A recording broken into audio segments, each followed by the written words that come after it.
बोलूंगी, न्यू बच्चों के लिए भी और पुराने बच्चों के लिए भी। सी सेट को बिल्कुल भी हल्के में ना लें। इस बार आप पूरे साल सी सेट की तैयारी करें, यानी आप जो एग्जाम टाइम पे करते हो, एग्जाम से 4 महीने पहले प्री फोकस। काफी सारे बच्चों के व्हाट्सएप पे मैसेज आ रहे हैं कि दीदी डिमोटिवेट हो रहे हैं, अब आगे क्या करें। और ये सब हो रहा है इस बार के क्वेश्चन पेपर की वजह से। यूपीएससी का जो क्वेश्चन पेपर था, मैं आप लोगों को बताऊं, मुझे तैयारी करते हुए 4 साल हो चुके हैं और 2020 में मैंने यूपीएससी का प्रीलिम्स एंड मेंस क्वालिफाई करके इंटरव्यू दिया है। उससे पहले मैंने एसएससी सीजीएल के दोनों टायर कंप्लीट किए हैं, बट सी सेट का पेपर मैं खुद भी सोल्व नहीं कर पा रही हूँ। यानी 66 मार्क्स जितने आपको क्वालिफाई होने के लिए चाहिए वो मैं खुद नहीं कर पा रही हूँ। तो मैं आप लोगों को ये कैसे बोलूं कि आप लोगों का नहीं हो रहा है तो क्या करें। देखो, इस बार जो यूपीएससी ने किया है, मुझे नहीं पता किसने पेपर बनाया, क्या सोच के बनाया। आई थिंक हो सकता है उसका अपनी वाइफ से डिवोर्स हुआ हो या फिर होने वाला हो, क्योंकि देख के ऐसे ही लग रहा है कि वो बहुत ज्यादा गुस्से में हो और उसने वो सारा फ्रस्ट्रेशन हमारे पेपर पे उतारा। मैं तो ये बोलूंगी कि बच्चों को धरना दे देना चाहिए। उकसा नहीं रही हूँ, लेकिन जो हालात है, क्योंकि बच्चों ने पूरे साल तैयारी की और उसके बाद फिर ये हालात है कि लग रहा है कि हमारा 1 साल बर्बाद हो चुका। देखो, मैं अपनी बात बताऊं, कुछ लोगों ने मुझे कमेंट किया कि आपने एग्जाम दिया बट आपसे हो नहीं रहा है, आपका अच्छा नहीं गया, तो इसलिए आप बोल रहे हैं कि मैंने नहीं दिया। तो देखो, मैं बताऊं, मैंने एग्जाम नहीं दिया है क्योंकि मेरी कुछ हेल्थ इश्यूज थे, जो हेल्थ इश्यूज ऐसे थे जिसे मैं पब्लिकली नहीं बोल सकती। बट मैं फिर भी बोल रही हूँ, पूरा प्राउडली बोल रही हूँ कि सी सेट पेपर मुझसे नहीं हो रहा है। मतलब घर पे भी मैंने ट्राई किया बट 66 मार्क्स नहीं हो रहे हैं। हाँ, हालांकि मैं ये बोलूंगी जीएस मुझसे हो रहा है, क्योंकि कथन एंड निष्कर्ष टाइप के क्वेश्चन रीजनिंग में बहुत ज्यादा आते हैं और क्योंकि मैंने एसएससी सीजीएल किया है तो उस टाइप के क्वेश्चंस की प्रैक्टिस मेरी अच्छी थी और 4 साल से जीएस के पार्ट्स को मैं पढ़ रही हूँ, तो रिवीजन भी मल्टीपल टाइम हो चुके हैं और एनसीईआरटी सार पे मैं हमेशा फोकस देती हूँ। बट सी सेट का जो लेवल था, कहने के लिए 10th लेवल लिखा है, बट आई थिंक कि पेपर सीए लेवल का या सीटेट लेवल का था। मतलब बहुत ही ज्यादा हाईफाई लेवल था।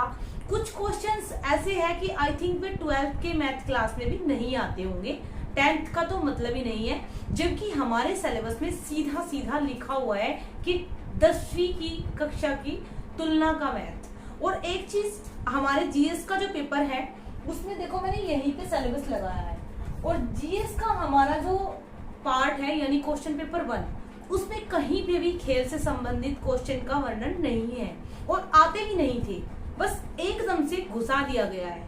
यानी जैसे मतलब एकदम से होता है ना कि किसी को हो सकता है स्पोर्ट ज्यादा पसंद हो तो उसने कॉमनवेल्थ गेम आईपीएल वगैरह ज्यादा देखे हो तो उसने उसी के क्वेश्चन वहां पे घुसा दिए।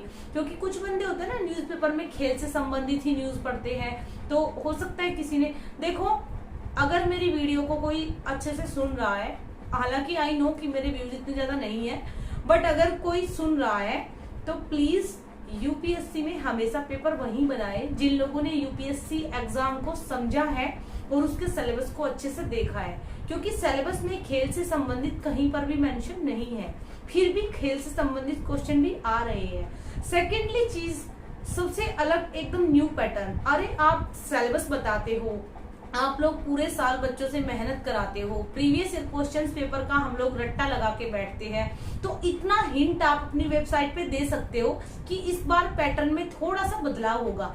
ये मत बताइए कि क्या बदलाव होगा, लेकिन थोड़ा सा आप हिंट दे सकते हैं कि कुछ कुछ बदलाव हम इस साल करने वाले हैं। सेकेंड चीज मैं ये बोलूंगी, अगर 10th लेवल का मैथ है तो 10th लेवल का ही होना चाहिए, ज्यादा से ज्यादा आप 12th लेवल का कर दीजिए। बट एकदम से आप, मुझे लगता है कि जिन लोगों ने एमटेक या फिर एमएससी ये मैथ से की होगी, आई थिंक कि वो भी पेपर को, क्योंकि देखो मैंने केमिस्ट्री से एमएससी किया है और मैंने एसएससी सीजीएल किया है, मैंने 2020 में यूपीएससी का मेंस क्लियर किया है और मुझसे नहीं हो रहा है।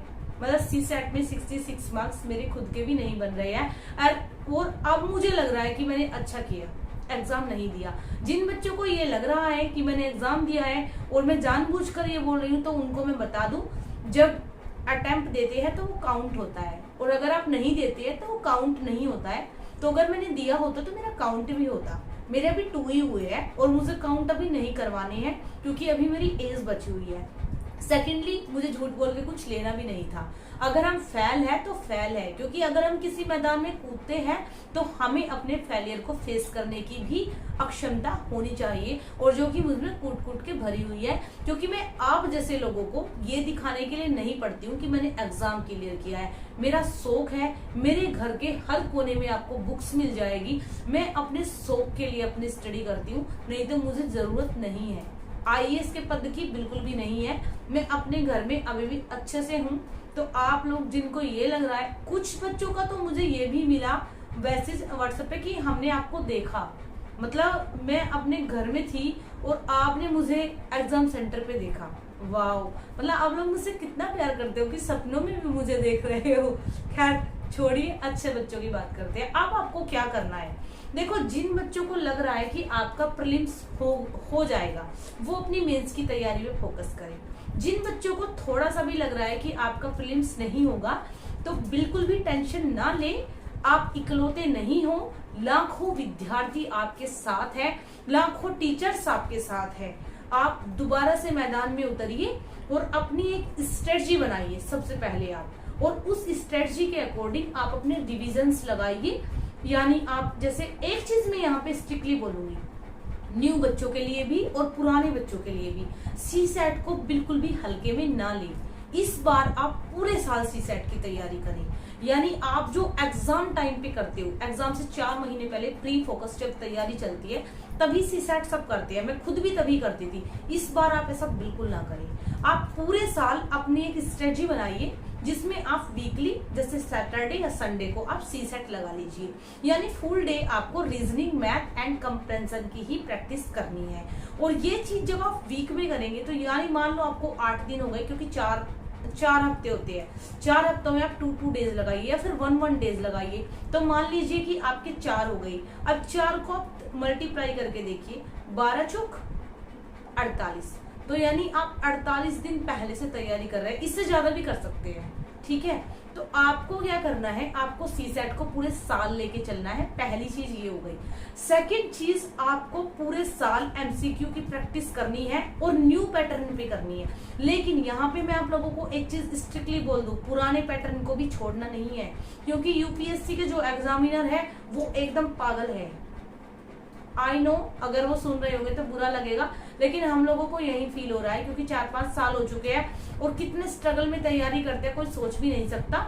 तो मैं यही चीज बोलूंगी कि उनका दिमाग थोड़ा सनकी है, वो कब क्या कर दे कोई कुछ नहीं बोल सकता। हो सकता है अगले साल वो पुराने पैटर्न पे क्वेश्चन दे दे। तो आप यहाँ पे रिस्क मत लेना, न्यू पैटर्न एंड पुराना पैटर्न दोनों को फॉलो करते हुए आप प्रैक्टिस कीजिए। यानी पूरे साल कथन एंड निष्कर्ष हर चीज को बारीकी से देखते हुए आपको फॉलो करना है। जो सेम पैटर्न आपका एग्जाम हॉल में रहा है, उसी के अकॉर्डिंग आपको पूरे साल प्रिपरेशन करनी है। अपना रिवीजन ज्यादा से ज्यादा करिए, और जिन बच्चों को लग रहा है कि आपका प्री हो जाएगा, वो अपनी मेंस की तैयारी पर फोकस कीजिए। लेकिन जिनको थोड़ा सा भी डाउट है, वो इस टाइम को बिल्कुल भी डिस्ट्रॉय ना करें, क्योंकि अगले साल भी आपको एग्जाम देना है। एंड एक चीज मैं आप लोगों से बोलूंगी, आप जिस भी स्टेज से बिलोंग करते हैं, आप उसकी तैयारी साथ साथ करें। इससे क्या होता है, आपका मतलब अगर एक एग्जाम नहीं होता है तो एटलीस्ट आपका दूसरा एग्जाम होने की संभावना रहती है, एक डिमोटिवेशन नहीं होता है। इस बार मैंने एग्जाम नहीं दिया, बट आई विल ट्राई कि मैं नेक्स्ट हरियाणा का एग्जाम दे सकूं। कुछ बच्चों ने मुझे कमेंट किया था 26 से पहले नहीं होगा। अरे भाई, आई डोंट केयर, 28 में हो जाए हम तब भी देंगे, क्योंकि अगर आप हरियाणा की भी तैयारी करोगे तो डिमोटिवेशन नहीं होगा, और एक आपका एक मतलब प्लान भी होगा कि आप कर सकते हो। साथ में आप हर चीज को इतना बारीकी से पढ़िए कि कल को अगर जरूरत पड़ी तो आप इसको पढ़ा सके। ठीक है, क्योंकि आपको ज्यादा टाइम तक अपनी फैमिली पे डिपेंड नहीं रहना है, आपको भी अपने पैरों पे खड़ा होना है। मेरे कहने का मतलब है कि वो ज्यादा लंबे टाइम तक आपका सपोर्ट नहीं कर सकते। UPSC is a big journey, और ये बिग जर्नी वही लोग सोल्व कर पाते हैं जो अनमेरिड होते हैं, क्योंकि आपके ऊपर आपके मम्मी पापा का ही प्रेशर होता है। बट जो बॉयज होते हैं, जो मैरिड होते हैं, देखो बॉयज के ऊपर तो होता है कि लोग बोलते हैं आपका बेटा निकम्मा है, इसलिए प्रेशर होता है माँ बाप का। और जो मैरिड होते हैं उनके तो सभी बोलने लग जाते हैं, उनकी तो बात ही छोड़िए, वो तो बेचारियां पढ़ती ही पता नहीं कैसे है, वो उस चीज को एक्सप्रेस भी नहीं कर सकती। सबको लगता है कि इजी है, बट इजी बिल्कुल भी नहीं है। बहुत सारी चीजें हमें फेस करनी पड़ती है। हम लोगों को सोना भी टाइम पे है, बच्चों को भी देखना है, टिफिन भी तैयार करना है, हर चीज है। तो मैं यहाँ पे एक चीज आप लोगों को बोलूंगी, आप अपना प्लान बी जरूर रखें। और यूपीएससी का तो मुझे यही लगता है कि यूपीएससी ये चाहती है कि हिंदी मीडियम का रिजल्ट कभी ऊपर आए ही ना, क्योंकि 2 साल से देखा जा रहा था कि हिंदी मीडियम का रिजल्ट थोड़ा सुधर रहा था। 18 रैंक रवि कुमार सिहाग भैया की आई, और इस साल भी 184 शायद भरत भैया की शायद रैंक है, आई थिंक, जो कि हिंदी मीडियम के टॉपर है, भरत सिंह मीना शायद, आई थिंक, जितना मुझे लगता है 184 करके कुछ है। सारे ऐसे मतलब भैया है, एक तो शायद अपाइज भी है, उनका भी हुआ है। तो मैं यहीं पे एक चीज आप लोगों को बोलूंगी कि हिंदी मीडियम का रिजल्ट थोड़ा सुधर रहा था, तो आई थिंक यूपीएससी को बुरा लगा। यूपीएससी के जो बड़े बड़े एग्जामिनर हैं उनको लगा इंग्लिश मीडियम वाले बच्चे या आईआईटीएन ही ज्यादा निकलने चाहिए, तो पेपर को टफ कर दिया गया है। बट आप लोगों को डिमोटिवेट नहीं होना है, नए सिरे से नए पैटर्न से पूरी तैयारी के साथ जुट जाइए, मेहनत कीजिए एंड अपनी पढ़ाई कीजिए। And now thanks for watching, keep supporting, keep loving, and now bye.